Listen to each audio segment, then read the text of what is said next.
Eh bien, ce syndrome, parce que c'est un syndrome, a un nom et ça s'appelle la phobie capillaire. J'ai non seulement eu cette phobie capillaire, mais en plus de ça, j'ai été dépendante des coiffures protectrices. Ça s'appelle une dépendance aux coiffures protectrices, que ce soit des perruques, que ce soit des tissages, que ce soit des tresses. Si tu enchaînes ces tresses, peut-être même tu as cette dépendance aux coiffures protectrices sans t'en rendre compte. C'est juste que tu te dis « Ah, c'est par facilité », mais en vrai, c'est inconscient. C'est-à-dire que tu as l'impression de te coiffer parce que tu veux faciliter ton quotidien, parce que tu n'as pas envie soi-disant de dealer avec tes cheveux.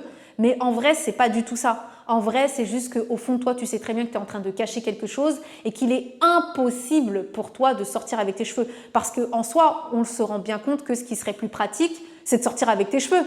Pourquoi aller chez la coiffeuse? Non, sortir avec tes cheveux, les attacher et partir de chez toi. C'est ça qui serait plus simple. Donc si tu te mens encore aujourd'hui à toi-même et que tu te persuades que c'est te coiffer qui est plus simple ou que c'est le mensonge que tu te répètes tous les jours pour éviter d'affronter la réalité qui est qu'aujourd'hui tu n'aimes pas tes cheveux, je te comprends.